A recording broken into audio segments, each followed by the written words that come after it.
Vamos a, en este caso, a revisar algunos contenidos relacionados al tema número 2, ¿sí? Lo que concierne a farmacodinamia, lo que es variabilidad biológica y lo que es farmacogenética, ¿correcto?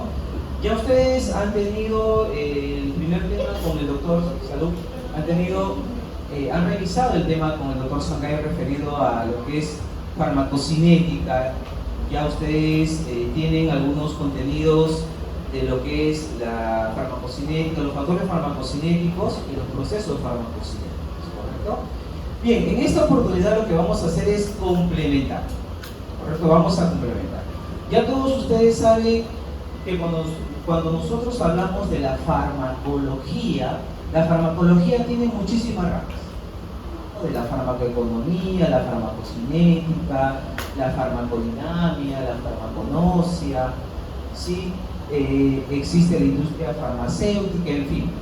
Hay que tomar en cuenta de que existen fármacos tanto endógenos como exógenos, ¿sí?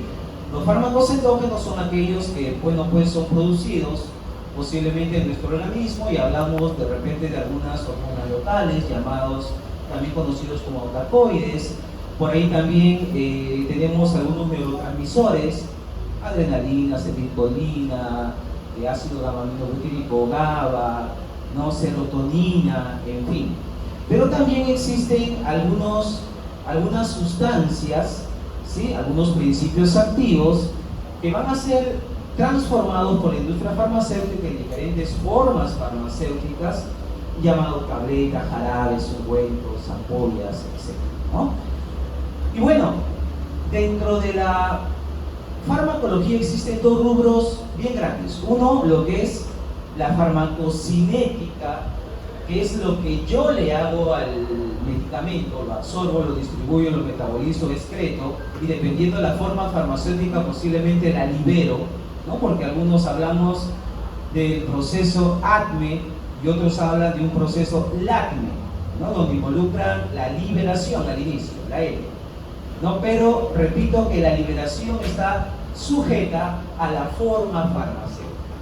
Si es una tableta, lógicamente tendrá que liberarse primero, entrar en solución, ¿correcto? Si es posiblemente un jarabe, ya estará en solución, no necesita liberarse. Si es una ampolla, ya estará en solución, no necesita liberarse. Y hay algunos que lógicamente están asociados a la vía de administración, ¿no? Por ejemplo, si hablamos de la absorción, por ejemplo, ¿quién se absorberá? Una tableta, un jarabe, ¿no? Porque lo administramos por vía oral. Pero si administramos un fármaco por vía endovenosa, ya no habrá absorción. Recuerden que la absorción, o se dice que un principio activo se ha absorbido cuando llega a sangre, pero si ya yo lo coloco en sangre directamente por una vía de administración endovenosa, ahí ya no habrá absorción. Entonces va a depender mucho de la forma farmacéutica y va a depender mucho de la vía de administración del fármaco, ¿ya? Bien, pero cuando entramos a la farmacodinamia ya vemos la otra cara de la farmacología, que es lo que el principio activo o el fármaco causa en mi organismo. ¿Qué modificación va a causar en mi organismo?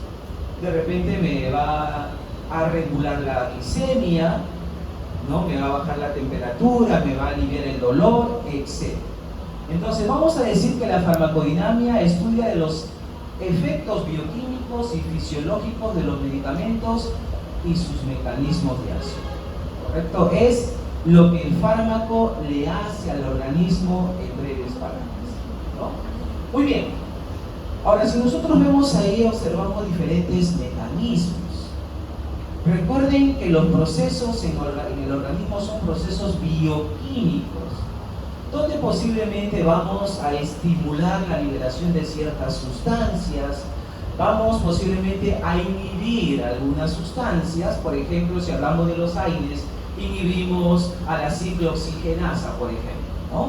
Y dependiendo del fármaco, si es ciclooxigenasa 1, ciclooxigenasa 2, ciclooxigenasa 3, inclusive que hoy en día ya se habla.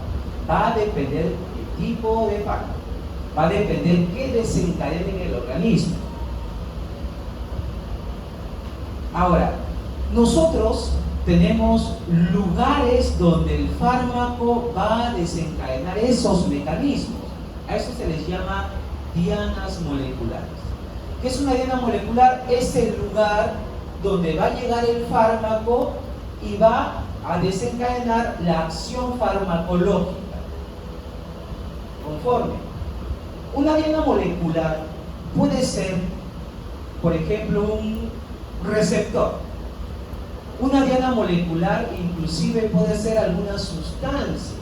O sea, no vayamos a pensar siempre que el fármaco tiene que llegar a un receptor. Ya, porque las dianas moleculares no solo son receptores. ¿Ya? Una diana molecular puede ser el ácido gástrico. Una diana molecular puede ser la mucosa gástrica. ¿No? Porque ahí va a desencadenar el efecto farmacológico. Por lo tanto, ahí me dice que son estructuras celulares con las cuales interactúa el fármaco. Lógicamente tiene que haber especificidad, afinidad, etc. Y por lo general son proteínas, ¿no? Son proteínas, pero también pueden ser componentes macromoleculares, ya sean lipídicos, o inclusive el fármaco puede llegar hasta el núcleo celular y puede trabajar a nivel de ácido nucleico. Los receptores, sí, son de diferentes tipos. Pueden ser, por ejemplo, canales iónicos, algunos que se activan por la unión de cierta sustancia o ligando. Pueden ser receptores acoplados a una proteína muy grande llamada proteína G. Pueden ser enzimas, pueden ser receptores ligados al ADN. Pero también las dianas moleculares pueden ser cotransportadores, pueden ser antitransportadores, pueden ser canales iónicos activados por voltaje y pueden ser algunas dianas peculiares llamadas iones metálicos, proteínas de surfactante pulmonar en el caso, por ejemplo, del feto, ¿correcto? Pueden ser contenidos gastrointestinales. Son peculiares porque no son comunes, ¿no? Imagínense de que el periodo de gestación son 9 meses, pero posiblemente la madre por diferentes motivos sí va a tener que dar a luz a los 8 meses, a los 7 meses. Entonces digamos que ese feto, cuando, la madre dé a luz, él va a tener que respirar aire, cosa que no ha hecho durante todo ese tiempo de gestación. Está en un medio acuoso, por lo tanto los pulmones todavía no han trabajado, no han funcionado. Entonces, ¿qué yo requiero? A los 7 meses, esos pulmones no están preparados al 100% para tener una buena respiración. No han madurado suficientemente. Entonces se le administra ciertos fármacos a la madre antes que dé a luz para que el feto desarrolle los pulmones y cuando tenga que hacer su primera respiración, los pulmones estén lo suficientemente preparados para respirar. ¿No? A eso llamamos el surfactante pulmonar. Entonces los fármacos directos se administran a la madre, pero lógicamente se dirigen hacia el feto a desarrollar los pulmones, ¿no? Por lo general son corticoides lo que se le administra. ¿Qué son ligandos? Cuando nosotros hablamos ligando nos referimos a ciertas uniones. ¿Uniones entre quién? Entre el fármaco y su diana farmacológica. Algunos le llaman dianas moleculares, algunos le llaman receptores, algunos de manera general hablan como un receptor, como el lugar donde va a hacer efecto el fármaco, ¿ya? Pero el ligando, hablamos de la acción de unir. El ligando es una acción de unir. Me dice, un fármaco es capaz de combinarse con una diana molecular específica, ¿correcto? Actúa como un agonista y acá viene el término antagonista. Eso ya lo vamos a ver más adelante. Pero para ir adelantando, un agonista es cuando el principio activo se une a su diana molecular, ¿sí? Y desencadena un efecto farmacológico. Se une, pero a la vez desencadena el efecto. O sea, hay afinidad y cuando desencadena el efecto se le llama actividad intrínseca. Entonces, unión, afinidad, más actividad intrínseca, eso se llama agonismo. Pero hay muchos casos donde el fármaco se une nada más, pero no desencadena un efecto farmacológico directo, sino simplemente ocupa el receptor y lo bloquea. Pero no tiene actividad intrínseca, o sea, no hay una acción directa. Entonces, eso se le llama antagonismo. Eso lo vamos a ver más adelante, hay una diapositiva específica para ello. Muy bien. Ligando se llama la unión entre la molécula con su diana farmacológica o diana molecular. Indica que tiene lugar, me dice, la unión, pero no aporta más información. Es como si yo te dijera, el fármaco tal se unió al receptor, nada más. ¿No? ¿Qué hace, por ejemplo, como decir, adrenalina? Se unió a su receptor alfa o a su receptor beta, pero nada más. Solamente hubo una afinidad, llegó a unirse, pero no te doy más información de lo que hizo, de lo que causó en el organismo. La unión del fármaco al receptor, me dice, es por lo general reversible.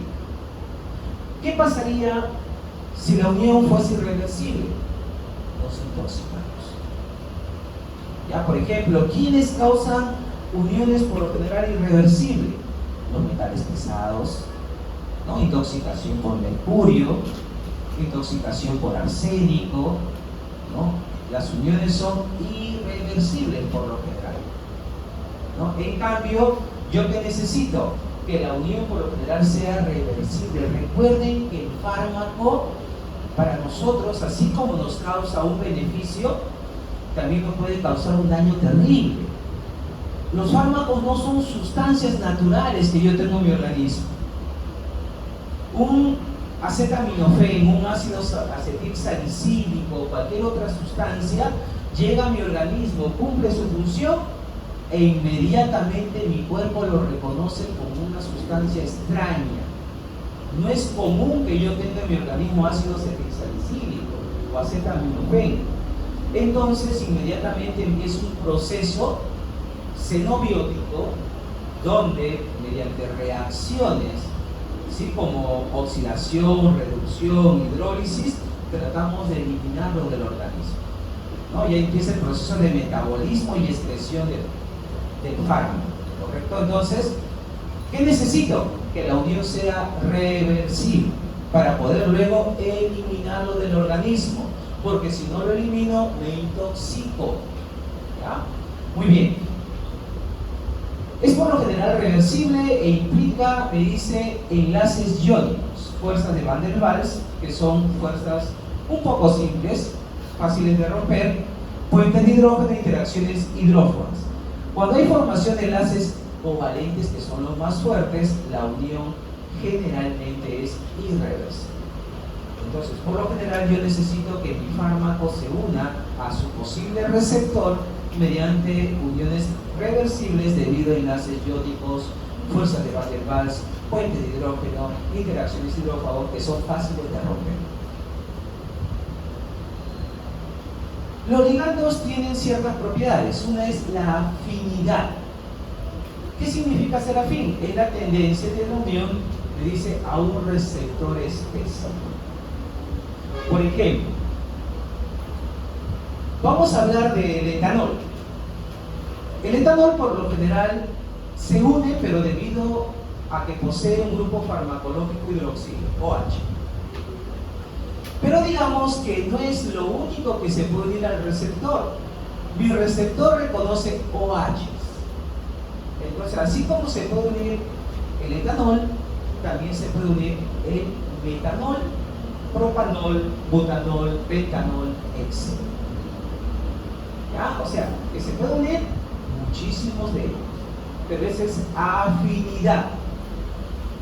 Pero solo con uno de ellos va a desencadenar un efecto específico, especificidad. Es como si yo tuviese un receptor para OH, si tengo metanol y etanol. Ambos tienen la posibilidad de unirse, sí, pero solamente con uno de ellos va a ser el efecto farmacológico que yo espero. ¿Ya? Actividad intrínseca, capacidad, me dice, de un solo complejo fármaco-receptor para evocar la respuesta. Es lo que le decía yo hace un momento, ¿no? Si el fármaco se une a su receptor, y desencadena un efecto llamado actividad intrínseca, a eso se llamará agonista. Y si el fármaco se une, o sea, tiene afinidad, pero no desencadena efecto o no tiene actividad intrínseca, se llama antagonista. ¿Ya? El antagonista solamente bloquea, tapa el receptor, ya no deja que funcione el efecto farmacológico en el receptor. La eficacia está relacionada con la cantidad de receptores que se van a ocupar. Es cierto que existe un sistema de transducción de señales o de amplificación de señales. No necesariamente yo necesito ocupar una gran cantidad de receptores para que el efecto farmacológico sea de mucha eficacia. A veces es suficiente con que yo ocupe una pequeña cantidad de receptores y el efecto sea máximo. ¿Ya? Va a depender del fármaco, ¿ya? Pero eso llamamos eficacia. La eficacia está relacionado con la cantidad de receptores ocupados y la capacidad para iniciar una respuesta. Puede ser respuesta inmediata, etc. Lógicamente que está también relacionado con la dosis. Ahí yo tengo un receptor, ¿correcto? Tenemos un receptor, por lo general son receptores que se encuentran a nivel de las membranas celulares. Si son proteínas que se encuentran a nivel de membrana, la mayoría me dice, y por lo general son proteínas, ya por lo general son proteínas. Es una macromolécula celular de naturaleza proteica que interactúa con un fármaco específico. Muchos podrán acoplarse, pero solamente uno de ellos va a desencadenar el efecto farmacológico. Cuando se acopla, inmediatamente desencadena una cascada de reacciones químicas que van a llegar a cumplir el efecto farmacológico. ¿Ya? Es el elemento diana. La diana es el lugar, ¿ya?, al que se une un fármaco para producir una respuesta biológica, y me dice, tiene una función integradora y amplificadora. Se une el fármaco a su receptor y solamente con la ocupación de una pequeña cantidad desencadena un efecto inmenso, una cascada de reacciones. ¿Qué características puede tener un receptor? ¿No? Dicen, muchos fármacos necesitan fijarse a su receptor para producir sus acciones. Muchos, no todos. Les hablaba, por ejemplo, del caso del contenido gástrico, ¿no? Es una diana farmacológica. Los receptores se pueden ocupar en membrana, ¿sí?, a nivel de la membrana, pueden también estar a nivel intracelular, o inclusive pueden llegar al núcleo, a trabajar a nivel del ADN o los ácidos nucleicos. Suelen ser proteínas, ¿correcto? Tienen su lugar de reconocimiento, o sea, el lugar donde se va a unir el receptor, disculpen, el fármaco con su receptor, ¿sí? Y lógicamente va a desencadenar ciertos procesos. Si te da el efecto farmacológico, es un agonista. Si impide de repente que ocurra una reacción química, será un antagonista.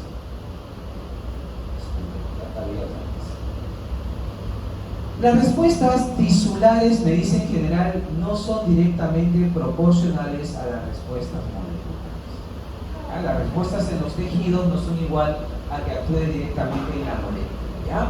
Como dice, no se requiere de la ocupación de todos los receptores por parte del agonista. Basta que se ocupen cierta cantidad e inmediatamente habrá efecto farmacológico.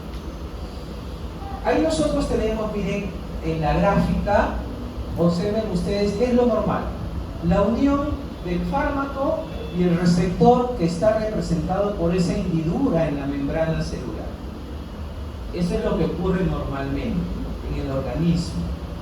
Pero si nosotros administramos cierto fármaco, ese fármaco se une al receptor y desencadena, me dice, o incrementa la actividad celular.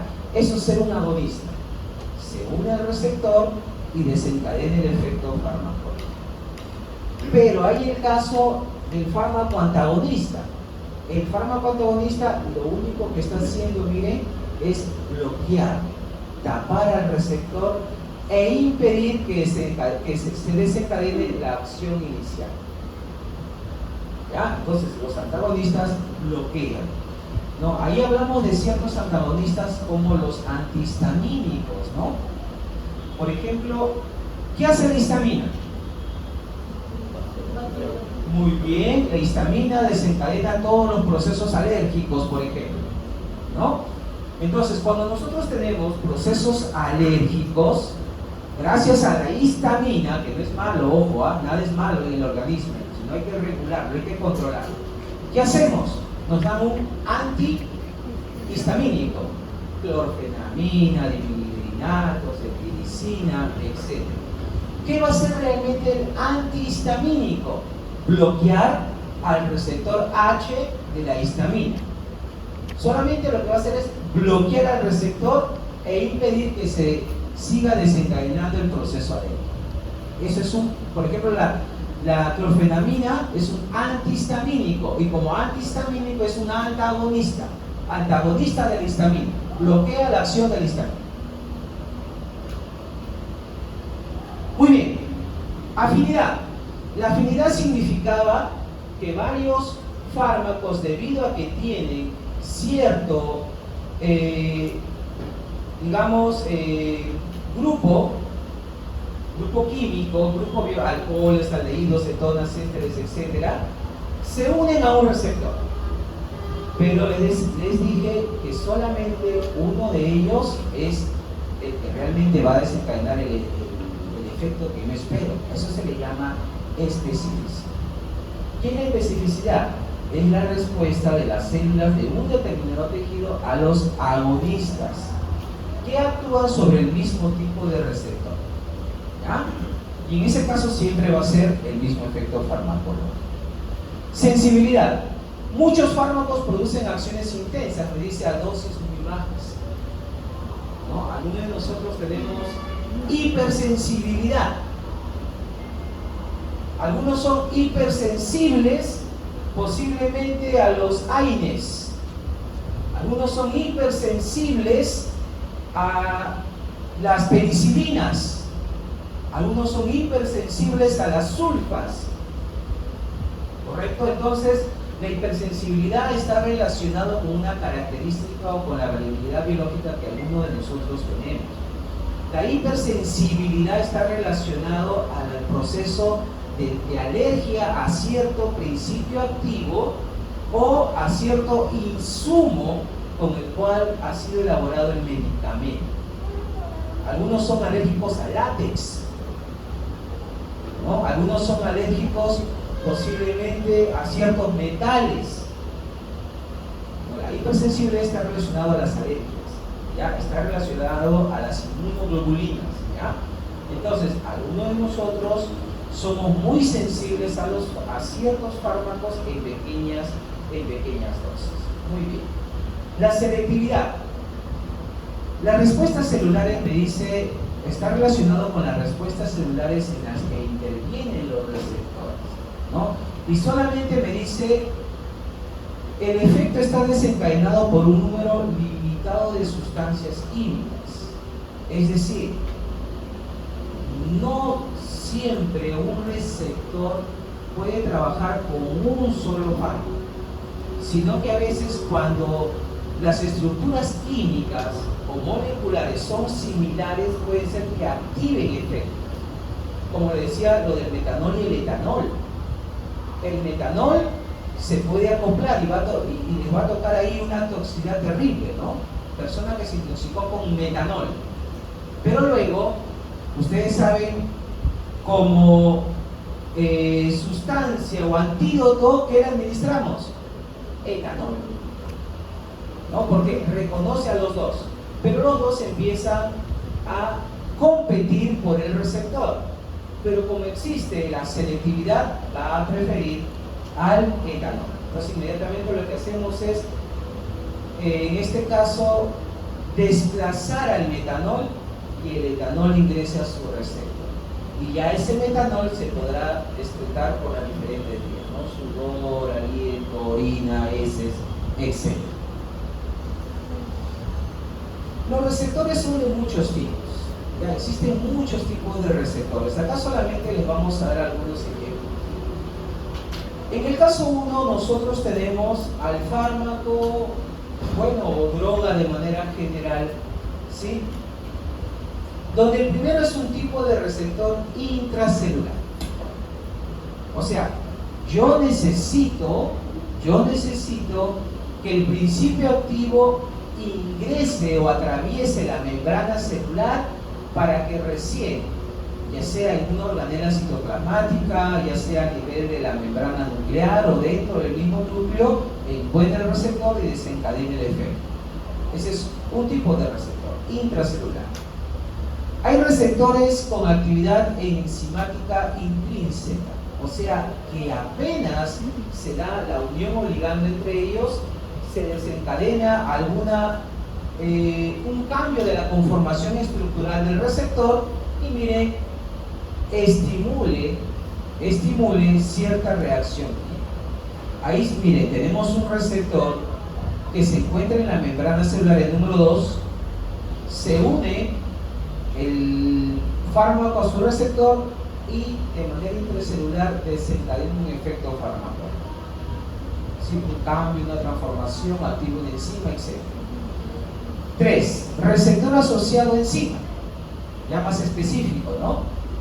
Simplemente la droga se une al receptor y desencadena posiblemente la acción de una enzima. Ustedes saben que los procesos bioquímicos, por lo general, el sustrato se une a su receptor y desencadena un producto. Este producto normalmente sirve como nuevo sustrato para otro proceso bioquímico y así se dan las cascadas de reacción. Ustedes han visto eso, por ejemplo, en el ciclo de Krebs, ¿no? Un conjunto de reacciones químicas para recién al final obtener pues ATP, ¿no? En el 4 tenemos receptores asociados a canales iónicos. Receptores que tienen o que permiten el ingreso o la salida de ciertas sustancias como puede ser calcio, puede ser cloro, magnesio, sodio, potasio, etc. Sobre todo eso lo vamos a ver en los casos cuando hay convulsiones. Recuerden que las convulsiones se dan por un desequilibrio entre las cargas en el intra y el extracelular. Recuerden que nosotros tenemos un voltaje, ¿no? Hablamos de 90 milivoltios, menos 90 milivoltios, etc. Pero recuerden que tenemos regulando las famosas bombas de sodio, potasio, ATPase. El sodio y el potasio están ingresando y saliendo de tal manera que traten de mantener el equilibrio, el voltaje. Pero en algunos casos, cuando ciertas personas sufren de convulsiones, es porque ha habido ese desequilibrio ahí. Se empiezan en el proceso de convulsión, de liberar las descargas eléctricas y después quedan totalmente relajados, ¿no? Totalmente relajados. Entonces, eso es para nivelar las cargas. Entonces, eso es lo que hacen estos canales, posiblemente canales iónicos. Y tenemos los receptores acoplados a las proteínas G. Las proteínas G, por lo general, están unidos al receptor de manera directa. O sea, receptor más proteína G. Cuando este receptor llega el fármaco, recién desencadena el efecto fármaco. Vamos a ver ejemplos de cada uno de ellos. Por ejemplo, canal iónico activado por ligando. ¿Ya? Ahí está el ligando, ¿no? Se va a dar la unión del fármaco con su receptor y lo que vamos a hacer ahí es la apertura de un canal. Por ejemplo, aquí tenemos ahí, puedo tener un receptor nicotínico. El ion es el ion sodio. Cuando llegue cierto fármaco y active al receptor nicotínico, ¿sí? Ese ion sodio va a ingresar. ¿Quién lo va a hacer? Como agonista, la acetilcolina directamente, y como antagonista el uronio, ¿no? Como bloqueador neuromuscular. Luego también tenemos otro receptor que es el GABA o ácido gamma-aminobutírico, ¿sí? Tiene al ion cloro, ¿sí? Y para que ingrese el ion cloro, ¿quién lo va a activar? El diazepam. ¿ya? El diazepam estimula el ingreso de los iones flúor. ¿Y quién va a hacer solamente bloquear como antagonista? El flumacén. Entonces, ahí tienes su agonista y tienes el antagonista. ¿Ya? Cada uno de ellos es utilizado en un caso específico. Solo son ejemplos. Ahí tenemos receptor con actividad enzimática intrínseca, ¿no? Por ejemplo, ahí me hablan de la guanilato ciclasa, ¿no? Una enzima, miren, como enzimas que se activan tenemos a la guanilato ciclasa, a la tirosinfosfatasa, a la serinpirodincinasa. Ya esos nombres ustedes lo conocen por bioquímica, ¿correcto? Y como agonistas de estos receptores tenemos, por ejemplo, a los péptidos y factores de crecimiento. ¿Ya? Solamente algunos ejemplos. Receptor, por ejemplo, relacionados a la tirosincinasa, también tenemos como enzima la tirosincinasa, y ¿quién lo antagoniza? La insulina y los factores de crecimiento. Estas son las que están acopladas a la proteína G. Miren, ahí está el receptor, proteína receptora, proteína G, ¿sí? Inmediatamente tengo un sistema efector que se va a unir a la proteína G y va a desencadenar un efecto farmacológico al final. Ahí tengo la histamina, miren, lo que les mencionaba hace un momento, ¿no? La histamina es el receptor histaminérgico H1. ¿Quién es el agonista? Aquel que estimula, ¿sí?, al efecto de la histamina, la misma histamina. ¿Y quién lo antagoniza? El antagonista, como puede ser la clorfenamina, ¿sí?, el dimiglinato, la ranitidina, ¿no?, que son antihistaminas. Receptor muscarínico, por ejemplo, ¿quién lo, en este caso, estimula? El agonista, acetilcolina. ¿Y quién bloquea? El antagonista, atropina. Receptor beta-adrenérgico. Ya saben ustedes que los beta-adrenérgicos están relacionados con adrenalina, ¿no? ¿Quién en este caso estimula la noradrenalina y quién lo antagoniza? El atenolol. Estoy pasando así breve, jóvenes, porque es bien amplio lo que tenemos que revisar, ¿ya? Tenemos también receptores intracelulares. Por ejemplo, algunos que pueden trabajar, me dice, en el lugar de reconocimiento del ligando, y como es intracelular, pueden trabajar a nivel del ADN, a nivel del núcleo celular, ¿sí? Receptor, glucocorticoides, ya, para glucocorticoides, agonista, budesonida, antagonista, mifepristona. Receptor de estrógenos, etiliestradiol, y antagonista, o sea, quien bloquea, tamoxifeno. De progesterona, el agonista, o sea, quien estimula la noretinderona, y quien antagoniza el talasol.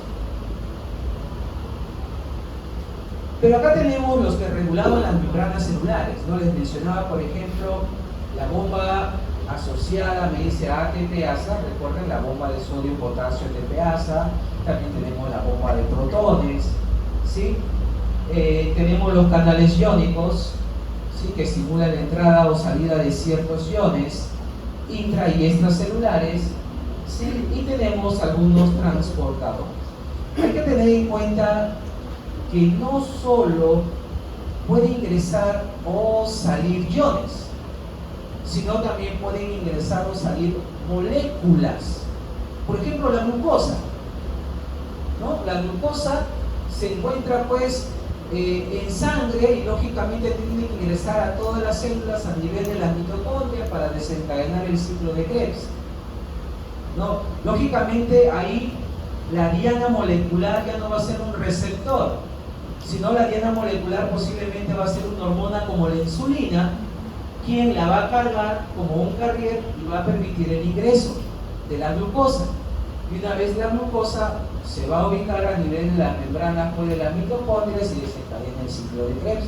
Entonces eso funcionaría para la última, ¿no? Que no solamente lo que ingresa o lo que sale van a ser iones, sino también diversos tipos de moléculas, proteínas, algunos lípidos, etc. Las bombas de sodio, bueno, las bombas de manera general, me dice, son ATPasas, o sea, requieren de cierta cantidad de energía y la terminación asa, ya saben ustedes que está relacionado a ciertas enzimas, ¿no? Utilizan la energía liberada, me dice, de la hidrólisis del ATP, que hacen, transportan iones a través de la membrana celular y puede ser en contra su gradiente de concentración. Si es a favor, no necesita utilizar energía. Si es en contra, lógicamente requiere de utilizar energía, o en contra de la gradiente de la concentración. Utilizan, me dice, un transporte activo, lógicamente el pasivo solamente va a favor de la gradiente, ¿sí? El pasivo y el activo va en contra de la gradiente utilizando energía, ¿no? ¿Para qué? Para mantener las concentraciones idóneas de las sustancias en el intra y en el extracelular, ¿no? Me dice, utilizan el transporte activo para mantener, me dice, desfavorable la concentración intracelular de algunos iones, de sodio, protones, calcio, etc. Por ejemplo, ¿quién lo hace? La bomba de sodio, potasio a ATPasa. ¿Quién la inhibe? La riboxina, ¿no? Itálico por ahí. ¿Qué uso? Como un inótropo positivo, un inotrópico positivo, ¿no? A nivel del corazón. También yo tengo la bomba de hidrógeno, potasio, ATPasa, ¿no? Esta es la que va a regular la formación de ácido clorhídrico a nivel gástrico, ¿no? En las células parietales se encontrarán estas bombas y a demanda del organismo libera ácido clorhídrico. Por ejemplo, usted está acostumbrada o acostumbrado a almorzar a la 1 de la tarde. Entonces recuerden que existe también la cronofarmacología. Y la cronofarmacología me dice que, por ejemplo, que el organismo también se programa para ciertas actividades. Si yo estoy acostumbrado a almorzar a la 1 de la tarde, mi organismo sabe que a la 1 de la tarde tendrá que liberar cierta cantidad de ácido clorhídrico porque va a haber alimento. Pero ese día se quedó hasta tarde, no almorzó, ya son las 3 de la tarde y le empieza a doler el estómago. Y ese dolor está referido pues al ácido gástrico, que se encuentra en el organismo y no encuentra qué cosa procesar, qué cosa moler. Entonces empieza a degradar las proteínas de la glucosa gástrica. Es por eso que, aunque sea agüita para bajar o regular la acidez. Pero si no tenemos agua, tenemos este fármaco, ¿no? Omeprazol, tenemos omeprazol que trabaja a nivel de la boca, ¿no? Inhibidor de la bomba de protones, omeprazol. No podía hablar de ranitidina, porque la ranitidina, si bien es un antiulceroso, trabaja como antihistamínico, por otro mecanismo de acción, ¿ya? Uso antiulceroso con ello, ¿no? Entonces hay que tener mucho cuidado, ¿ya? Igual, ¿no? Empieza a masticar chicle. Inmediatamente el cerebro se imagina que usted está masticando alimento.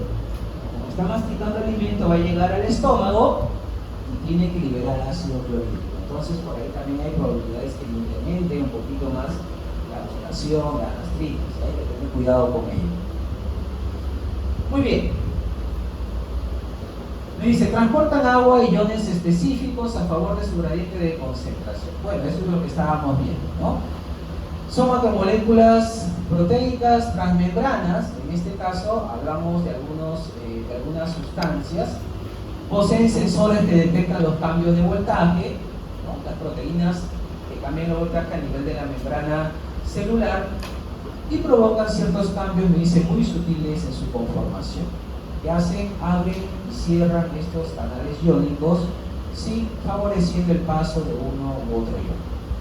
Por ejemplo, existe el canal de sodio, quien lo bloquea en la lidocaína, ¿sí? y se utiliza como un anestésico local. Entonces, ¿qué hacemos con la lidocaína? Bloqueamos los canales, ¿sí? de sodio. Nifedipino, ¿no? Cuando hay, por ejemplo, hipertensión. Tenemos una hipertensión, ¿sí? Queremos ¿quién causa la hipertensión? El incremento del calcio. Entonces, ¿qué hay que hacer? Hay que bloquear el canal de calcio, que ya no sigue ingresando calcio, de tal manera que voy a regular la presión arterial.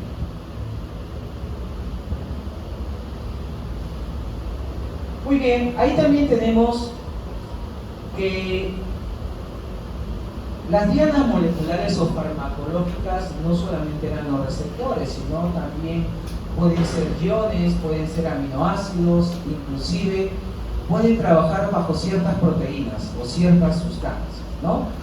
En este caso tenemos las proteínas transportadoras. ¿Qué es una proteína transportadora? Las albúminas, las globulinas, por ahí tenemos a la insulina, ¿no? Cuando llegan a sangre, inmediatamente se unen a estas proteínas para ser, en este caso, movilizadas al lugar de acción.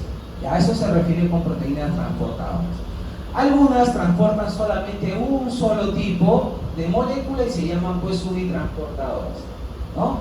Y lo pueden hacer a favor de la gradiente de concentración o en contra de la gradiente de concentración. Dependiendo de ello utilizarán o no energía. Pero también tengo lo que se llaman los cotransportadores y antitransportadores, ¿no? Transfieren un solo tipo de ion o molécula en contra de la gradiente de concentración, ¿correcto?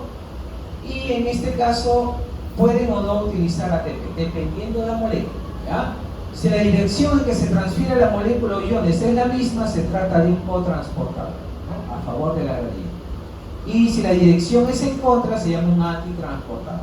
O sea, solamente se trata de la gradiente de concentración. Ahí aquí tenemos, por ejemplo, los recaptadores de noradrenalina. ¿Qué es un recaptador? Un recaptador, bueno, la recaptación en sí es un proceso de recuperación. Nosotros tenemos adrenalina, pero las adrenalinas se encuentran ubicados en ciertas vesículas a nivel de las membranas presinápticas. Recuerden que entre neurona y neurona existe la sinapsis, ¿correcto? Pero la neurona que está antes se llama, bueno, la membrana se llama membrana presináptica. Por lo general, de ahí salen los receptores. Y la otra neurona que recibe tiene una membrana que se llama postsináptica, que es la que va donde se encuentran los receptores. Disculpe, donde se van a acoplar los receptores. Pero los receptores se encuentran en ciertas vesículas. Por lo general están almacenadas. Tengo vesículas de adrenalina, serotonina, dopamina, GABA, etc. Y de repente entra alguien por acá con un arma y empieza a disparar. Te apuesto que hasta los que están dormidos salen, ¿no? Los pelos de punta, sí, el corazón empieza a latir de una manera muy rápida. Y eso fue porque ante este estímulo inmediatamente se dio la señal para liberar adrenalina, se acopla a su receptor adrenérgico y desencadena ese efecto farmacológico inmediato. Pero repito, ¿todo el tiempo vas a estar con tus pelos parados y tu corazón que late? No. Luego te vas a tranquilizar, vas a respirar profundo, tu corazoncito va a empezar a latir normal. Y eso fue porque se empezó a recaptar la adrenalina que no se utilizó. La adrenalina se liberó, ocupó ciertos receptores, desencadenó el efecto, pero en el medio sigue habiendo más adrenalina. Entonces, ¿qué dice el organismo? No voy a permitir que esta persona siga, pues, ¿no? Con la taquicardia, con los pelos de punta, piloerección. No. Inmediatamente existen mecanismos. Un mecanismo es que existe un sistema de recaptación que vuelve a recoger lo que no se utilizó de adrenalina para volver a almacenar. Y otro sistema es que libere ciertas enzimas que me degraden a la adrenalina. Monoaminoxidasa, catecol-ortometiltransferasa, que son enzimas que degradan ese tipo de sustancias. ¿Ya? Pero por lo general recaptan. ¿Qué pasa si una persona está deprimida? Tiene poca cantidad de adrenalina disponible. Persona deprimida está ahí pensando, ¿no? ¿De dónde se va a tirar? ¿No? Así, ¿no? Están en ese pensamiento, ¿no? De sueño, letárgicos. Entonces, ¿me conviene recaptarle su adrenalina a él? No. A mí me conviene que la adrenalina se encuentre más disponible para que esa persona se estimule, sí, y esté mejor.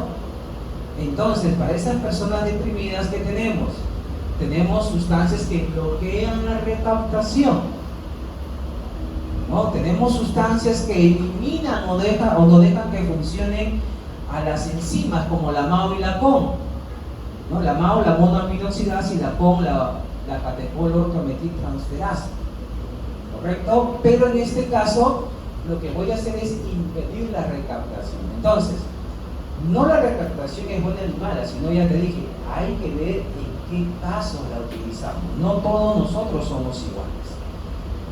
Recaptador de noradrenalina, amitriptilina, un antidepresivo tricíclico, ¿no? Recaptador. Cotransportador de colina, por ejemplo, me dice hemicolinio, ¿no? Funciona como un anticolinérgico.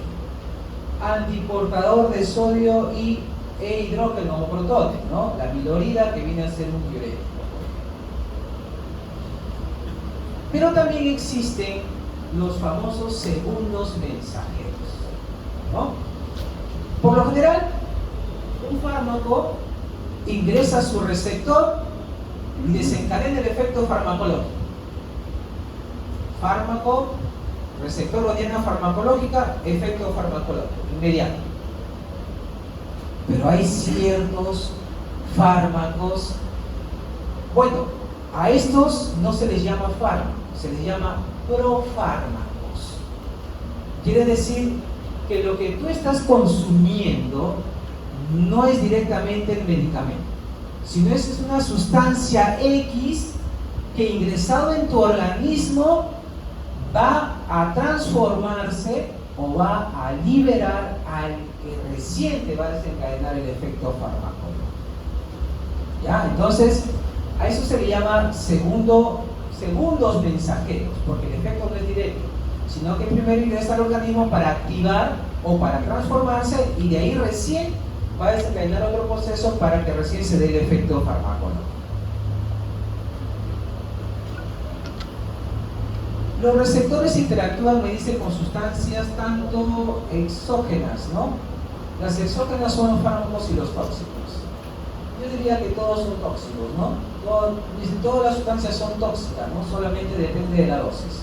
Esto lo han visto también con el doctor Sangay, ¿no? En toxicología. Muy bien.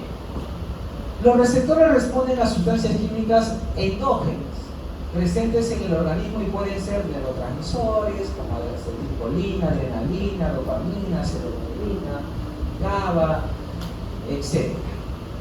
Pero también pueden actuar con hormonas endócrinas, ¿no? Como la insulina, la tirosina, los estrógenos, o con algunas hormonas que se llaman hormonas locales llamados autacoides, histaminas, prostaglandinas, leucotrienos, tromboxanos, factores de necrosis tumoral, interleuquinas, prostaglandinas, ¿no? Etc. Tanto las sustancias endógenas como las exógenas se van a unir a su receptor. ¿Y qué hacen al unirse al receptor? Causan una activación, me dice, respuesta subsiguiente, como son los agonistas, ¿no? Y también puedo tener una asociación, me dice, sin producir respuestas, como son los antagonistas. O sea, unión más respuesta, agonista. Unión sin respuesta, antagonista. ¿Ya?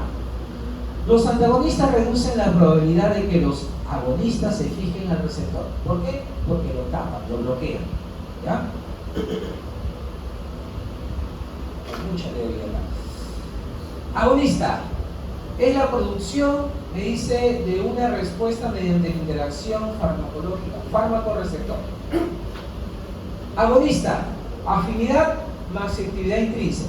Ese es agonista. Pero existen agonistas completos, agonistas parciales, agonistas inversos. ¿Qué son los agonistas completos? Aquellos que tienen, entre comillas, una actividad intrínseca 1 o más 1. ¿Ya? ¿Qué significa eso? Que llegan a una respuesta máxima ocupando un pequeño porcentaje de receptores. ¿Ya? Pocos receptores, mucha respuesta a agonista completo. Agonista parcial, me dice, actividad intrínseca menor a 1, baja eficacia, y son incapaces de producir una máxima respuesta si te ocupes todos los receptores que hay. ¿Ya? Ese es un agonista parcial. Y el inverso me dice, tiene afinidad y también tiene actividad intrínseca, porque lógicamente son agonistas, todos tienen actividad intrínseca, pero este le llamamos actividad intrínseca -1. ¿Sí? Y me dice, produce un efecto contrario al del agonista. Efecto contrario. Muy bien, abajo está la relación entre fármaco-receptor, ¿sí? Tienes el fármaco, tienes el receptor, formas el complejo fármaco-receptor y eso se traduce en una respuesta. ¿Sí? Ya, es que en el antagonista no hay actividad intrínseca, no hay, solamente bloquea. ¿Sí? Y el efecto se da por otro mecanismo de acción. ¿Sí? Otro mecanismo.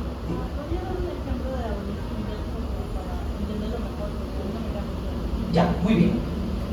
Bien, por ejemplo, agonista inverso me menciona, tiene afinidad y actividad intrínseca. Todos los agonistas tienen actividad intrínseca. La única diferencia es solamente la eficacia.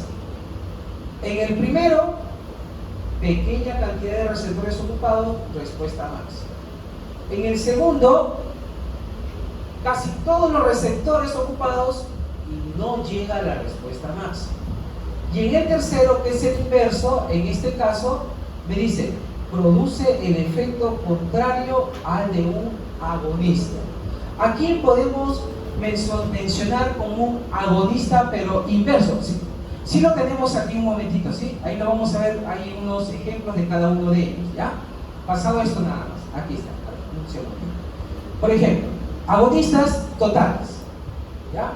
Receptor, por ejemplo, receptor adrenérgico, de adrenalina, ¿no? Agonista total, adrenalina. ¿Quién hace de agonista parcial? O sea, aquel que ocupa todos los receptores y no te da el efecto máximo, por ejemplo, isoprenalina. Receptor muscarínico, tipo M, M1, M2, M3, M4. Agonista total, pilocarpina. Agonista parcial, sanomelina, por ejemplo. ¿Ya? Recuerden, el agonista total es el que ocupas pequeña cantidad de receptores y respuesta máxima. El agonista parcial ocupa todos los receptores sabidos y la respuesta no llega a la máxima. Ahora vamos a la consulta de la señorita. Por acá vamos a ver ahorita lo que mencionaba del otro tipo de antagonista. Al final de esto, ¿ya? El antagonismo, ya hemos dicho, para que sea antagonista solamente bloquea. El antagonismo describe la unión de un fármaco a un receptor que impide la aparición de una respuesta a un agonista. Los antagonistas sí tienen afinidad, ¿ya? Pero no tienen actividad intrínseca, ¿ya? Solamente bloquean, ocupan el receptor e impiden que el agonista siga haciendo el efecto, ¿no? El negativo, al que a mí me preocupa. Tengo un antagonista competitivo, me dice, cuando un fármaco posee una estructura química similar, como te decía, del metanol y el etanol, son muy similares. La diferencia es un grupo, un carbono nada más, un CH2, ¿no? Nada más. Es un fármaco que posee una estructura química similar al del agonista y compite con este por el mismo lugar de unión al receptor, ¿ya? Y el no competitivo se une al receptor, pero produce la respuesta, me dice, que antagoniza la producida por el antagonista. O sea, hace lo contrario. Si uno causaba hipertensión, el otro inmediatamente causa hipotensión. Si uno subía la temperatura, el otro inmediatamente lo que hace es bajarle la temperatura, ¿ya? Pero por lo general los antagonistas trabajan por otro mecanismo de acción. O sea, ya lo bloqueé. No, eso no significa que inmediatamente me baja a bajarle la presión arterial. No, sino que de repente hay fármacos que se van por otro mecanismo, ¿sí? Y por ahí van a reducir la temperatura, la presión, etc. Y ahí tenemos, por ejemplo, miren, ¿quiénes pueden ser? Hay irreversibles y irreversibles, y ustedes lo saben. Los reversibles, me dice, estos se fijan, lógicamente, reversibles a los receptores y tienen, me dice, el efecto de bloquear los receptores. Lo bloquean nada más, ¿ya? La respuesta máxima no disminuye, me dice, ya que el efecto del antagonista puede ser superado mediante un aumento de la dosis. Es decir, si yo coloco entre metanol y etanol, lógicamente va a ganar aquel que está en mayor concentración. Ya van a competir por el receptor, pero lo van a hacer por el que tiene mayor concentración, por ahí va a haber, en este caso, mayor preferencia. Eso llamamos el fenómeno de la masa. El antagonista, por ejemplo, tenemos fentolamina con su receptor alfa-adrenérgico. Recuerden que acá solamente capamos al receptor, ¿ya? Tenemos a la naloxona, que es un opioide, son receptores opioides, al flumazenil, receptores de GABA, al decuronio bajo receptores nicotínicos, a la clorfenamina bajo receptores histaminérgicos, ranitidina también funciona pero bajo otro receptor histaminérgico H2. Estos son los irreversibles, ¿no? Ya sabemos que los irreversibles, por lo general, mediante enlace covalente, unión muy fuerte, deprimen la respuesta máxima, me dice, ya que el efecto del antagonista no puede ser superado por el aumento de las dosis. No, acá sí no es superado por el aumento de la dosis. O sea, no existe ya que el fenómeno de las masas. No porque el otro esté en mayor cantidad va a expresar, ¿no? Y ya sabemos que los irreversibles, hablamos pues de las toxinas, de los metales pesados, ¿no? Y algunas otras sustancias. Por ejemplo, receptor alfa-adrenérgico, tenemos por ejemplo a la fenoxibenzamina, tenemos a la glicina, por ejemplo, para estricnina. La estricnina es el veneno para ratas, ¿no? Veneno para ratas contiene estricnina y eso es lo que desencadena el efecto negativo, pues, ¿no? No quiere en ese caso de repente salvar a tu ratita, ¿no? Glicina tendrías que administrar, ¿no? Cosa que sí se hace de manera experimental, ¿no? Igual, por ejemplo, nosotros tenemos una práctica con palomas. A la paloma se le administra, en este caso, cianuro, ¿no? Que es sumamente tóxico, ¿no? Y su antídoto, en este caso, es por ahí nitrito de sodio, nitrito de potasio, inmediatamente lo recupera. Tenemos a los antagonistas no competitivos. Ya su mismo nombre lo dice, ¿no? Son no competitivos. En este caso, me dice, ocurre cuando dos fármacos tienen dianas moleculares independientes. Cada uno actúa bajo diferente diana molecular y producen acciones opuestas sobre un tejido u órgano. Mientras que uno está incrementando por un lado la temperatura, el otro está buscando otro mecanismo, por otro lado, cómo disminuir. ¿Ya? O sea, no compiten por el receptor, sino que actúan bajo receptores diferentes, pero haciendo los efectos contrarios. ¿Ya? Cuando esto sucede, me dice, los fármacos se denominan antagonistas fisiológicos recíprocos. Por ejemplo, ¿no? Adrenalina, ¿no? Tiene, por ejemplo, su receptor beta-adrenérgico y lo que hace es aumentar la frecuencia cardíaca. Por otro lado, le puedo administrar acetilcolina. Actúa sobre otro receptor diferente, que es un receptor muscarínico, y lo que hace es bajar la frecuencia cardíaca. Entonces, los no competitivos actúan por diferentes mecanismos de acción y por diferentes dianas farmacológicas. Adrenalina, igual, ¿no? Es un receptor alfa-adrenérgico, causa vasoconstricción. Histamina, receptor histaminérgico, causa vasodilatación. Lo contrario, ¿ya? Diferentes mecanismos de acción, diferentes dianas farmacológicas. Becuronio, receptor nicotínico, aumenta el bloqueo neuromuscular, y neostigmina es un receptor de acetilcolinesterasa y lo que hace es disminuir el bloqueo neuromuscular. El antidotismo es complementario al agonismo y al antagonismo, ¿no? Solamente en este caso hay que tener en cuenta que existen ciertas sustancias por las cuales nosotros podemos controlar una intoxicación, ¿no? Por ejemplo, existen tratamientos para venenos, ¿no? Existen por ahí los sueros antiofídicos, sueros contra la picadura de las arañas, ¿no? Y otros más, ¿no? Antitoxinas, ¿no? Quelantes para los metales pesados. Los quelatos van a ser macromoléculas o moléculas inmensas que por lo general están asociados a un metal pesado, ¿no? Por ejemplo, fierro, a veces también con calcio, magnesio, etc. Por ejemplo, muchas veces ustedes van a escuchar que existen ciertos antibióticos, como las tetraciclinas, ¿sí? como la tetraciclina en sí, de que no se pueden administrar con lácteos. ¿Por qué? Porque estos lácteos forman complejos inmensos llamados quelatos o quelantes, y lo que van a hacer es desnaturalizar a la molécula, y la molécula ya no va a ser el mismo. Conclusión: no vaya a estar consumiendo ciertos antibióticos de tipo tetraciclinas con derivados de la leche, porque no va a servir nada. Eso sería una interacción fármaco-alimento, pero también hay interacción fármaco-fármaco, ¿ya?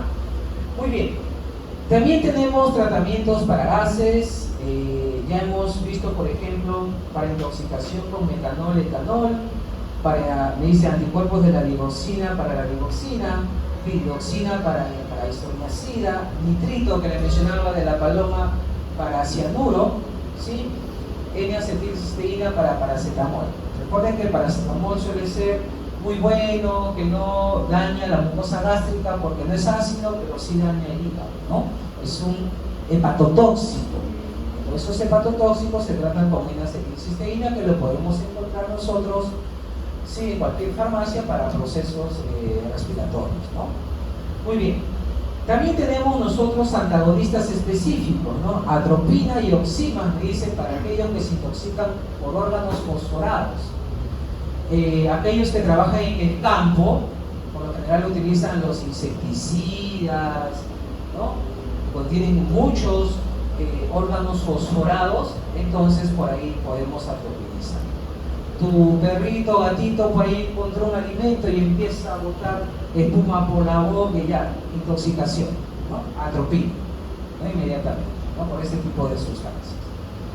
Muy bien, atropina y oximas me dicen para los órganos fosforados, y también tenemos anticolinesterácicos, plumacenil para las benzodiazepinas, entre otros. Ahora, ¿será importante la dosis? ¿Será importante la dosis? Claro que sí. ¿Qué viene a ser la dosis? La dosis viene a ser una cantidad de fármaco, ¿sí? Que va a tener un efecto farmacológico, ¿sí? Y se va a administrar con cierto tiempo, ¿no? O sea, recuerden ustedes que han visto los parámetros farmacocinéticos, existe el tiempo de vida media, ¿no? El tiempo de vida media está relacionado con la mitad del tiempo en el cual el fármaco llega a su máxima concentración en sangre y luego empieza a decaer. Si un fármaco tiene, por ejemplo, tiempo de vida media 4 horas, se administra cada 8. ¿No? Porque el tiempo de vida media significa que llegó a las 4 horas a la concentración máxima en sangre. Y de ahí, las otras 4 horas es que empieza a ser eliminado del organismo. Como son cada 8 horas, otra vez le administro la otra dosis, otra vez para que llegue. Pasaron 8 horas, otra vez la dosis, y lo mantengo dentro de cierto parámetro que ya lo vamos a ver en un momento. ¿Correcto? Entonces, tiene que ver mucho con el tiempo de vida media. ¿Ya? Muy bien, es la cantidad de fármaco por unidad de tiempo que se debe administrar a un individuo considerando su masa corporal. No todos nosotros pesamos siempre, ¿no?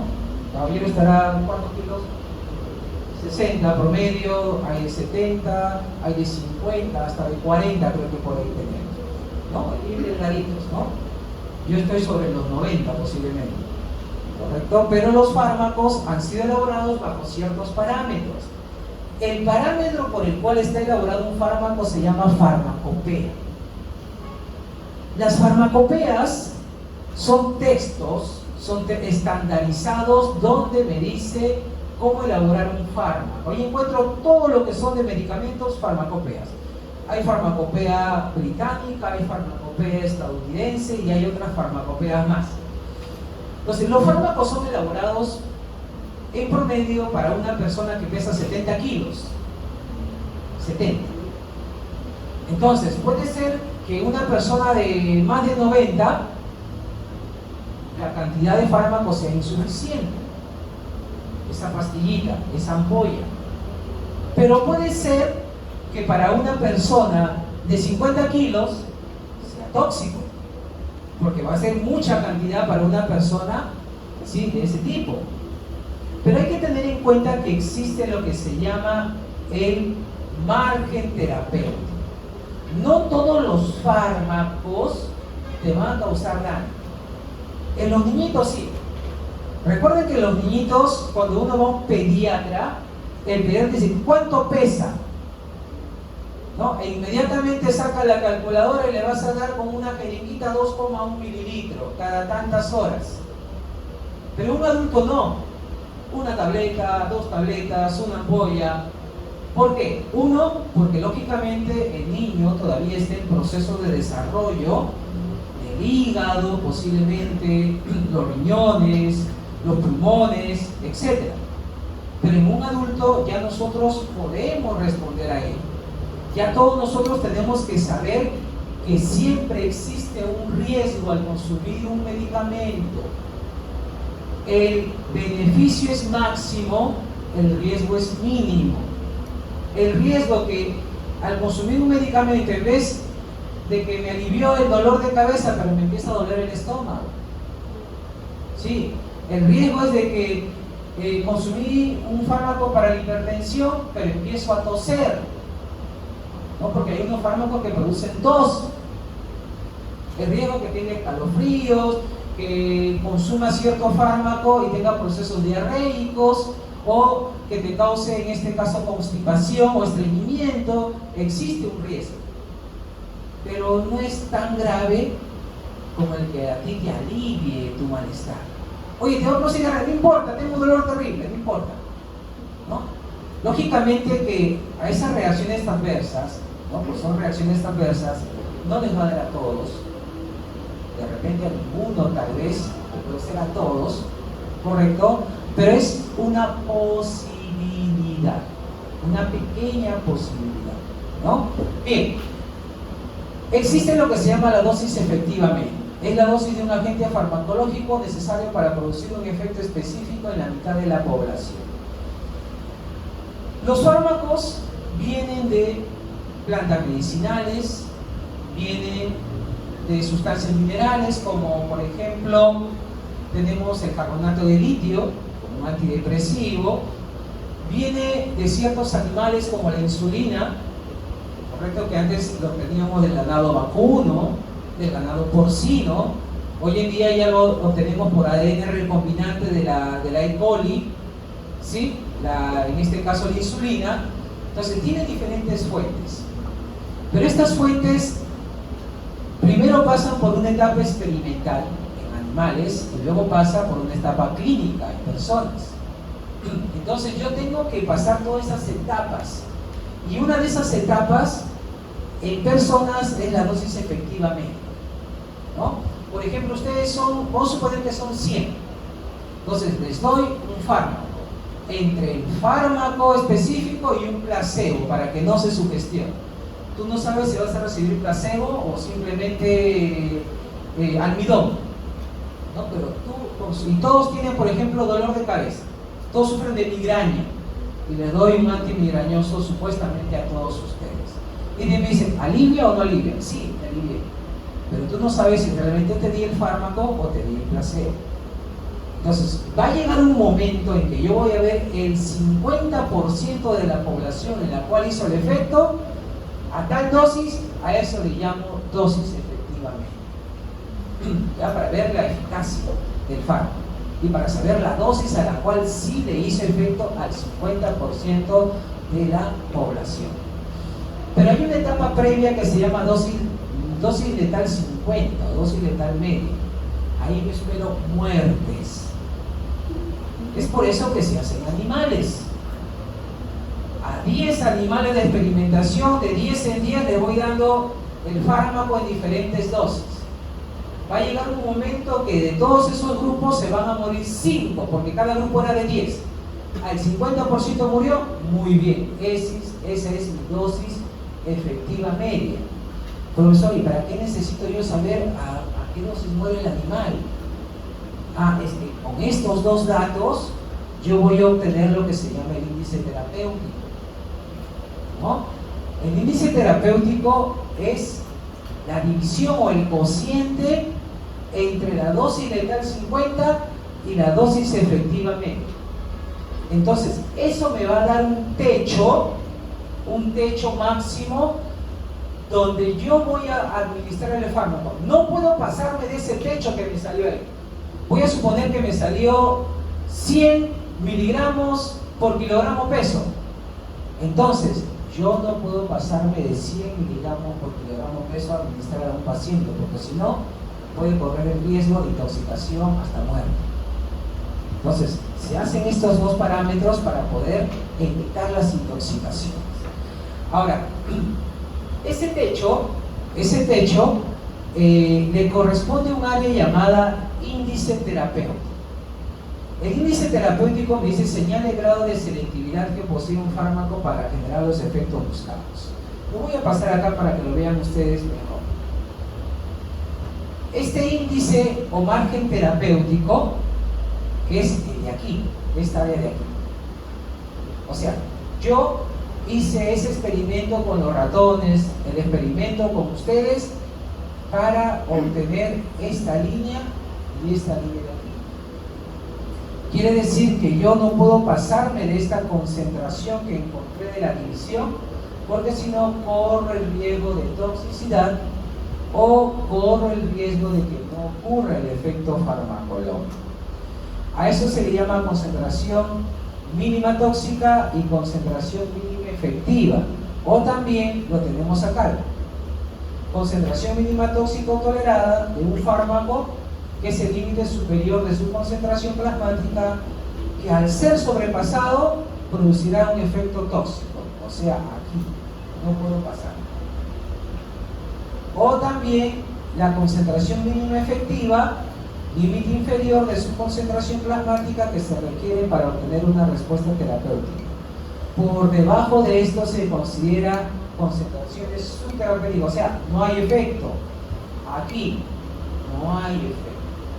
Ahora, ustedes ven esta área, esa área puede ser muy amplia, Cuando el área es amplia, es decir, amplio margen terapéutico. Pero hay casos donde la línea es mínima, de estrecho margen terapéutico. Cuando un medicamento tiene estrecho margen terapéutico, hay que preocuparnos. ¿Ya? Claro, cuando es amplia, dice, de venta libre, medicamento de venta libre. No, usted va hasta una tienda y se compra un Ponstan, compra paracetamol, compra San de Andrews, que no debería ser en una tienda, debería ser en un establecimiento para farmacia, botica, droguería, etc. No en una tienda.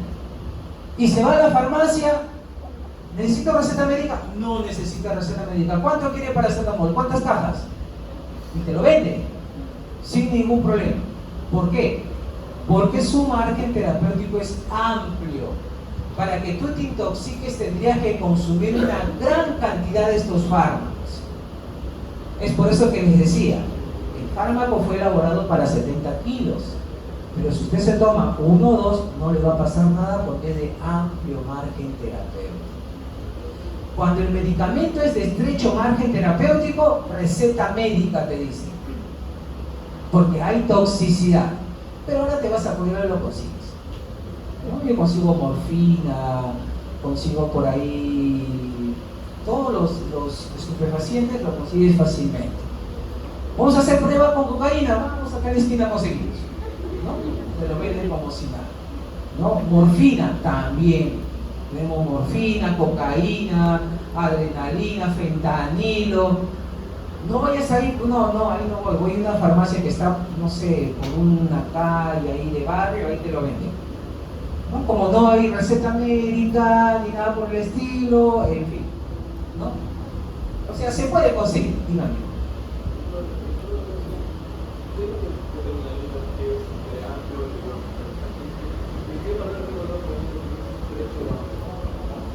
Bien, el margen terapéutico es un parámetro que ya está establecido previamente en las farmacopeas. O sea, usted no lo va a obtener. De repente cuando desglosa el precinto, ¿no? Ustedes saben que un fármaco siempre viene con su precinto, ¿no? O su posología y otros nombres más que le dan por ahí. Ustedes tienen una práctica, le dan otro nombre, no recuerdo muy bien, precinto farmacológico, en fin. Ahí se han hecho los estudios. Si usted abre ese precinto, le va a decir el fármaco, en qué forma farmacéutica viene, en qué dosis, farmacocinética, farmacodinámica, mecanismo de acción, reacciones adversas medicamentosas, algunas pruebas en animales, dosis letal, todo le va a encontrar en esa información. En letras pequeñitas, un tremendo, ¿no?, papel, ¿correcto? Ahí está.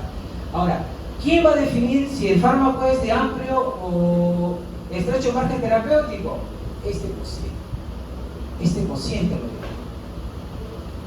Por ejemplo, si yo tengo un fármaco, hago mi cociente y me dice 1000 miligramos por kilogramo, o sea, eso es de amplio margen terapéutico. Yo le puedo dar 300, 400, 500, 600, 900, 900. Pero hago de repente este hecho y me sale 20 microgramos. ¡Wow! Microgramos es una pequeñísima cantidad. Entonces, eso es de estrecho margen terapéutico. Y por lo general, estos fármacos son administrados bajo receta médica o son administrados por lo general en un establecimiento, en cuidados intensivos, etc. O muchas veces existe también, yo recuerdo mucho cuando hice mi internado en Trujillo, ¿sí?, en el hospital en Trujillo, nos mandaban a hacer sobrecitos. Nos daban la digoxina, por ejemplo. Acá tiene digoxina. Tritúralo, pésalo y sácame 20 sobres de la digoxina. Wow, imagínate. Y hasta ese punto, ¿saben cómo hacían la división? Porque la balanza no tenía mucha sensibilidad, con un papelito. ¿Sí? Es de la mitad para acá ese era el 50. Al cálculo, es de la otra mitad y así. Ojo, decía, pues no se muere el paciente, no está bien. No sé. Así me ha indicado, así lo voy a hacer, ¿no? Entonces, así, luego hacíamos los papelitos y eso pasaba a dosis unitarias, ¿no? Dosis unitaria iban a los pacientes y le daban su tratamiento, ¿no? Pero en pequeñitas dosis. O si no, ya ustedes saben que en cuidados intensivos le aplican pues con su Molitrol, con su venoclisis y ahí le van calculando, ¿no? Pero hay que tener cierto cuidado con esos fármacos. Ahora, ¿quiénes pueden ser esos fármacos? Por ahí básicamente tenemos una listita, ¿ya? Muy bien, estrecho margen terapéutico. Son medicamentos cuyas concentraciones sanguíneas terapéuticas se encuentran dentro de un margen muy exiguo, muy delgadito, miren. Rango terapéutico pequeñito, ya que ligeras variaciones producen fracaso terapéutico, falta de efectividad si es abajo, o toxicidad.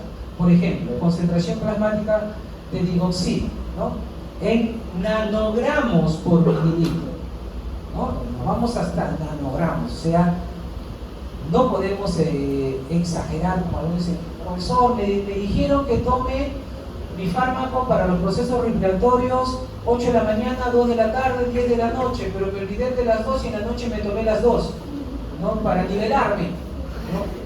Lo tomo y bueno, de antemano ya les digo que si usted está formando por ahí ya resistencia, va a formar resistencia al fármaco, ¿correcto? Pero que le va a hacer bien o va a regular, no. Si toxicó tampoco, porque son de amplio margen terapéutico, ¿ya? Entonces hay que tener cuidado. ¿Quiénes son algunos ejemplos, por ejemplo, de estrecho margen terapéutico? Algunos antibióticos. Vancomicina, ¿no? Vancomicina. La vancomicina por lo general es un medicamento postoperatorio. Persona ha tenido una operación, lógicamente hay la posibilidad de algunos gérmenes, patógenos. Recuerden que el lugar donde hay más microorganismos y más resistentes son los hospitales, son en las clínicas. Ahí están los más resistentes. Entonces te abren por ahí, por más que te den los fármacos, imipenem, meropenem, tienan y todos los demás, hay que darle vancomicina. Pero la vancomicina también hay riesgo pues de problemas hepáticos, renales, ¿no? Entonces hay que controlar. La micacina igual, la micacina y la gentamicina son aminoglucósidos, son antibióticos. ¿Y qué te pueden causar? Problemas auditivos. Pueden causar sordera por el uso continuo de la micacina de gentamicina. Entonces hay que controlar su uso, ¿ya? Anticonvulsivantes, fenitoína, carbamazepina, valproato, hay problemas cardíacos por ahí. Entonces hay que ir controlando también la cantidad. Digitálicos como la digoxina, antiarrítmicos como amiodarona, lidocaína, antiasmáticos como la minofilina, teofilina, inmunosupresores mucho más, ¿no? Como la ciclosporina, ¿no? Hay muchos casos donde mi propio organismo rechaza, ¿no? Por ejemplo, te van a hacer un trasplante. ¿Qué tengo que hacer? Tengo que disminuirte las defensas para que no rechaces a ese nuevo órgano que no es tuyo. Entonces, por ahí tengo que administrar, lógicamente, la ciclosporina, pero tiene que ser medido. Si no, tumbo mis defensas y cualquier microorganismo me puede causar y me muero por infección en vez del trasplante, ¿no? Entonces hay que tener cuidado también con ello. Antidepresivos tricíclicos, ATC, ¿ya? Mitriptilina, imipramina, ¿no? Antidepresivos. No puedo también hiperestimular al paciente. Está deprimido, pero tampoco lo voy a llevar al estado como si estuviese bajo cierta droga, ¿no? Cocaína, saltando, riéndose, no, tampoco, ¿ya? Hay que tener por ahí mucho cuidado. Eficacia y potencia. La potencia está relacionada con la dosis. Aspirina de 500 miligramos, diclofenaco de 50 miligramos. ¿Quién es más potente? Diclofenaco. ¿Por qué? Porque tan solo con 50 miligramos alivia el dolor. Más potente. En cambio, la aspirina tuve que darle 500 miligramos para recién aliviar el dolor. Entonces, mientras menos dosis es más potente, ¿ya? Ahora, la eficacia. La eficacia es la capacidad que tiene un fármaco para producir el efecto terapéutico deseado, es decir, la respuesta máxima. La eficacia está relacionado con el número de receptores ocupados. ¿Ya? La eficacia se relaciona con los receptores. A veces a mayor cantidad de receptores ocupados hay mayor eficacia, a menor cantidad de receptores, menor eficacia. Aquí está lo que llamamos el riesgo-beneficio, ¿no? ¿Alguna vez nosotros hemos tomado aspirina? ¿Alguna vez? ¿Alguna vez hemos tomado naproxeno? ¿No? Bueno, yo tomo Prodan, no importa, es lo mismo. Profe, yo tomo Ponstan, es lo mismo, ¿no? El Ponstan es lo mismo. Profesor, pero a mí una vez me dieron una pastillita rosada Ponstan y me alivió, y soy varón. Está bien, no hay problema. Ponstan solamente es un nombre, el principio activo sigue siendo, ¿sí?, naproxeno, y alivia el dolor, inhibe la ciclooxigenasa. ¿Está bien? Está correcto, está correcto, ¿ya? Entonces, si hemos tomado, por ejemplo, aspirina, sí, y nos ha hecho daño, porque a veces con la aspirina lo tomamos, tengo un dolor de cabeza terrible, dicen, no, ¿y qué? Ayer le tomamos alcohol un montón, son las 5 de la mañana, en ayunas, y lo tomas con alcohol todavía encima, ¿no? Con el estómago vacío, es lógico que nos cause gastritis, úlcera, etc., por el consumo inapropiado, ¿correcto? Entonces, muchas veces no hay que echarle la culpa al medicamento, sino la forma, ¿sí?, en la que nosotros lo consumimos. Y bueno, optamos en cambiar a la aspirina. Recuerden que la aspirina tiene más de 100 años de vida, ya debe estar por unos 110 años más o menos de existencia de aspirina, como tal, por Bayer, ¿no? Y no lo han sacado del mercado. Dice, profe, pero la aspirina causa problemas gástricos, sí, pues, pero no es por culpa de ellos, es por el uso inadecuado. Y la aspirina sirve para problemas de coagulación, ¿no? Sirve la aspirina de 100 como cardiotónico, ¿no? Como cardiotónico, es muy importante. Pero algunas nosotros lo cambiamos, decíamos, no, causa problemas gástricos, me tomo lo que le decía el acetaminofén, el paracetamol. El paracetamol nos daña el hígado. Entonces, siempre existe la posibilidad de un riesgo. Ese riesgo, ya lo van a ver ustedes la otra semana que hagan su seminario, son las reacciones adversas. Las reacciones adversas. Hay algunos, las reacciones adversas son posibilidades. Encuentra reacción adversa, dolor de cabeza, pero lo estoy tomando para el dolor, sí, pero también existe un reporte que dice que puede producir dolor de cabeza en algunos. En algunos, no en todos. Algunos le va a provocar diarrea, otros le cae muy bien, no les pasa nada, ¿no? Entonces son lo negativo que podría pasar entre comillas, pero el beneficio siempre es más. Otra cosa que se evalúa en el riesgo-beneficio es la vía de administración. Profesor, tengo 20 años, pero quiero que me den jarabe, no quiero pastillas porque no puedo deglutir, no lo puedo, es una pastillota, miren, una pastillota. Y como otras cosas más grandes si lo comes, no quiero, o quiero jarabe, con jarabe bacán, 2 cucharaditas y ya está. Entonces, muchas veces también la vía de administración es un impedimento, ¿sí?, para la administración de los fármacos. Se dice que cuando los fármacos son administrados por vía oral, son consumidos en mayor cantidad y mayor proporción. Pero cuando ya dicen inyección, no. Te dan 3 ampollas. La primera nada más te pones a la mano. La segunda ya lo dejaste, ¿sí? Mucho vele, ¿no? La jeringa es muy grande, etc. Todos nosotros hemos pasado por eso, ahí me incluyo, Todos hemos pasado por esa etapa, ¿no?, de cambiar de jarabe a tableta, luego las ampollas, y bueno, al final tenemos pues que ver cuál es lo que nos conviene, ¿no?, para poder eliminar cierta variabilidad biológica. Profesor, ¿por qué yo cuando consumo un fármaco de origen comercial sí me cae muy bien, y cuando consumo genérico no me hace nada? No podría ser, ¿no? Posiblemente tengas alergia a algún componente, ¿sí? Posiblemente la calidad de los insumos con el cual fue elaborado el fármaco sean de mejor calidad, pero el principio activo es el mismo. Y te va a aliviar, te va a curar, te va a calmar, etc. No es igual lo que el fármaco le puede provocar a un niño que a un adulto. O sea, en conclusión, no todos nosotros somos iguales y no todos nosotros reaccionamos igual ante un fármaco.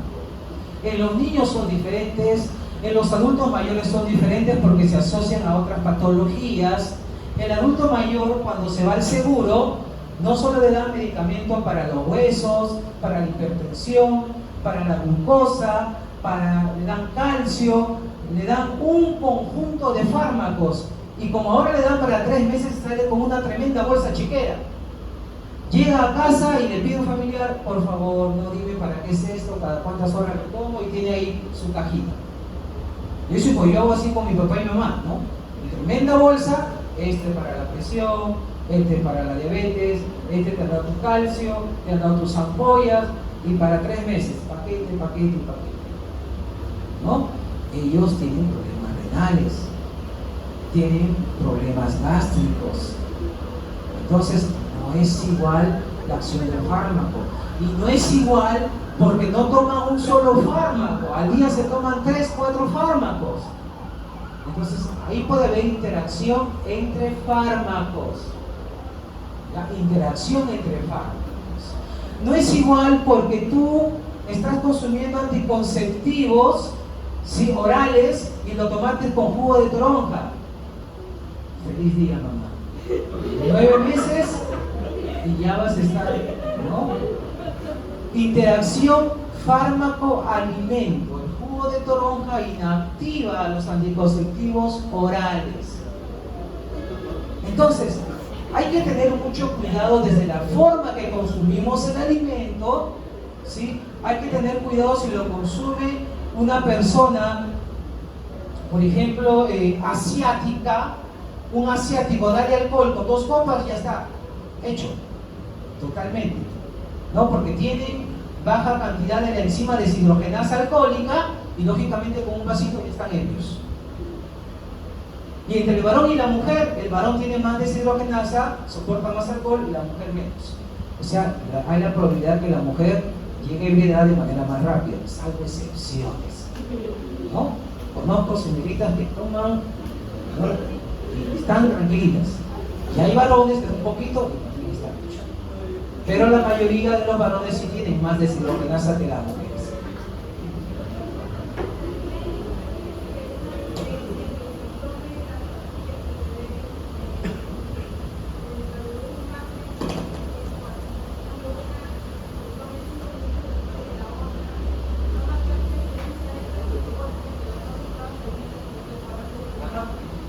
Sí. Bien, buena su pregunta. ¿Habrá diferencia que yo tome con un margen de tiempo los fármacos? Sí, hay la posibilidad que sí. Miren, hay muchas cosas. Hay interacciones físico-químicas. ¿Alguna vez le han dado gentamicina en ampolla con diclofenaco? Es clásico, cuando tienen problemas así renales, es excelente. Gentamicina con diclo, ¿ya? Pero existe la posibilidad que cuando tú lo juntas en una misma jeringa, haya una interacción físico-química y precipite, te obstruye la aguja y vas a tener que hincarle 4 o 5 veces a esa persona. Entonces, ahí lo aplico separado, ¿no? Uno a uno, uno a otro. No todos los fármacos van a hacer las interacciones físico-químicas. Inclusive, existen de ciertos laboratorios que no precipitan. Y cuando tú vas a la farmacia, lo congenta, muy bien, ¿de qué laboratorio? No, ese no, ese precipita. Te lo administro de manera separada. De este laboratorio no precipita por el principio activo, te lo administro juntos. Pues ahí hay una posibilidad. Ahora, si es que tomo 3 o 4 pastillas a la vez, hay la otra posibilidad de que cuando lleguen a disolución en el estómago, una sea ácida, otra sea básica y se inactive. Entonces, ¿cuál es la sugerencia? Que lo pausen. Media hora. Si es vía oral, media hora. Ya, recuerden que los fármacos por vía oral llegan a la boquita, pasan al estómago, intestino, ¿sí? Metabolismo de primer paso, si es vía oral, llega a sangre, diana farmacológica, 30 minutos es lo ideal. 30 minutos para obtener lo que se llama periodo de latencia. ¿Qué es el periodo de latencia? Es el tiempo que demora en hacer efecto el fármaco desde su administración. ¿Ya? Hay que procurar que sea seguro. Cada media hora sería lo ideal para evitar una posible reacción adversa. Aunque también a veces sí es adecuado cuando ya vienen los fármacos asociados, ¿no? Hay fármacos que ya te dan de manera asociada. O sea, si por ahí nosotros tenemos un ungüento, ya el ungüento te dan un antimicótico, te lo dan con antibiótico y otro más por ahí, 13 ml. O también por ahí tenemos las asociaciones de fármacos, ¿sí? Diclofenaco más paracetamol, Sadiar más paracetamol, etc. Ya cuando se hacen esas asociaciones, lo que se busca es disminuir las reacciones adversas. Menor cantidad de fármaco, sí, evitamos las reacciones adversas al máximo. Bien, entonces, cada uno de nosotros reaccionamos diferentes. Porque somos gorditos, porque somos flaquitos, porque somos blanquitos, somos negritos. Uno es adulto mayor, uno es joven, uno es niño y no tenemos todavía los mecanismos de depuración adecuados. Porque tenemos cierta enfermedad, tengo problemas renales, tengo problemas gástricos, ¿sí? Inclusive, no es igual si lo tomo a veces en la mañana, en la noche, ¿no? Por ejemplo, eso pasa con los antiulcerosos, ¿no? De acuerdo a la cronofarmacología, ¿sí? Yo tengo por ahí ranitidina y tengo omeprazol. ranitidina y omeprazol. Entonces, a uno dice, profesor, el omeprazol en las mañanas, la ranitidina en la noche. O sea, el efecto es mejor. Pero el médico te va a decir, sí, consúmalo cada 8 horas. ¿No hay problema? No hay problema. Pero el mejor efecto se alcanza así. ¿Por qué, profesor? Porque en las mañanas al tomar omeprazol, el omeprazol es un inhibidor de la bomba. Y en el día yo estoy caminando por ahí y ven por ahí una señora que tiene su fuente de ceviche y te hace el juguito así todavía para arriba y para abajo y tú empiezas a salivar y inmediatamente empiezas a secretar ácido. ¿Correcto? Si tuviera ranitidina, se libera ahí el ácido como si nada. Y la ranitidina lo que va a hacer es tratar de impedir que se libere, pero igual se va a liberar un poco. En cambio, omeprazol, ¿qué hace? Bloqueó la bomba. ¿Qué liberas? Está bloqueada la bomba, no puedo liberar nada. ¿No? Bloqueó la bomba de ácido, omeprazol. Entonces, por más que veas el ceviche, lo que tú seas, estás protegido ahí. Porque está bloqueando la liberación de ácido clorhídrico, o sea, funciona mejor. En la noche te vas a dormir, hay alimento, hay ácido gástrico, la ranitidina dice que trabaja tranquilo, sin ningún problema. Entonces, hay ciertas diferencias también que hay que tener cuidado para la administración de fármacos. Somos de diferente peso, la edad, el sexo. En el embarazo no puede consumir lógicamente todos los fármacos, y si es que hay la necesidad, bajo receta médica, supervisión, trimestre de embarazo, etc., ¿no? Igual a lactancia, no puedo estar tomando alcohol porque mi hijito está ahí, ¿no?, que quiere más alcohol. No puedo estar fumando tabaco porque también él está ahí dando la vuelta a los ojos. No puedo inyectarme heroína, cocaína porque también le paso por la leche materna. O sea, hay que tener cuidado en ello. Los ritmos biológicos que les mencioné, ¿no?, de los alimentos, del ácido gástrico y los factores genéticos. Pues algunos no nacemos, algunos dicen, yo soy alérgico a tal cosa, ¿no?, porque no tengo tal enzima, ¿no?, o soy propenso a tener tal o cual enfermedad. Ya vamos a hablar de la farmacogenética, ¿no?, donde vamos a diferenciar ese punto.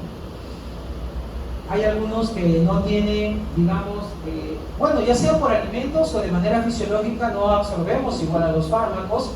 Inclusive algunos necesitamos ingerir ciertas sustancias con cítricos, ¿no? Algunos se absorben mejor con cítricos. Por ejemplo, sulfato ferroso con ácido fólico, ¿no?, con el hierro. Absorbe mejor y evita el estreñimiento a la vez, ¿no? Muy bien. Hay alteraciones de ciertas proteínas, hay problemas, digamos, como problemas hepáticos, enfermedades genéticas, ¿no? Por ejemplo, hay algunos que sufren de lupus eritematoso sistémico, enfermedad de Crohn, etc., ¿no? Muy bien, enfermedades graves y miastenia gravis también que están relacionados a los problemas musculares. Interacciones, me dice, de los fármacos que les mencionaba, ¿no? Hay fármacos que interactúan con alimentos, hay fármacos que interactúan entre ellos mismos, ¿sí? Hay fármacos que interactúan, en este caso le decía, con el jugo de toronja, con los cítricos, ¿no? Interferencia metabólica, interferencia de excreción, o sea, hay problemas metabólicos y de excreción, sobre todo los que tienen un Cushing, por ejemplo, ¿no? Muy bien. También existe lo que se llama una hiposusceptibilidad, una normosusceptibilidad y una hipersusceptibilidad. Lo ideal, normosusceptibilidad. Mi organismo está reaccionando muy bien a los fármacos, se absorbe, se distribuye con bajos efectos adversos, no hay ningún problema. Alcanzo mi efecto máximo. Pero también hay casos donde hay una hiposusceptibilidad y yo necesito, en este caso, sí, doctor. Un segundito, por favor. Muy bien. Entonces, la que ahí les pido que tengan en cuenta, y pregunta de examen, ¿no? Hipersusceptibilidad. Hipersusceptibilidad. ¿Con qué está relacionado la hipersusceptibilidad? Relacionado con las inmunoglobulinas. Somos susceptibles a ciertos principios activos y somos susceptibles a ciertos componentes de los fármacos. ¿Ya? Esa es la principal. Y acá ya acabamos. La taquifilaxia tiene que ver con que mi organismo se va adecuando al fármaco y cada vez tengo o requiero consumir mayor cantidad de fármaco. ¿Sí? Eso pasa, por ejemplo, con los tranquilizantes menores, alprazolam, al inicio para tranquilizarme, media tabletita, y ahí una tableta, y ahí diazepam, media tableta, una tableta, y acabaste con esto, lorazepam, flunitrozepam, ¿no? Y mi cuerpo requiere cada vez mayor cantidad, ¿ya? Esa es la taquifilaxia. La idiosincrasia también está relacionado, en este caso, con la variabilidad biológica que nosotros tenemos de reaccionar a ciertas sustancias o toxinas, ¿no? Lo que llamamos nosotros aptenos, ¿no? Y para ir terminando con farmacogenética, la farmacogenética viene a ser una rama de la farmacología que está relacionado con un fármaco específico de terapia individualizada. Nosotros reaccionamos a los fármacos porque posiblemente nuestro ADN, ¿sí?, está supeditado a reaccionar con tal o cual sustancia. Algunos tendrán problemas de ADN, ¿sí?,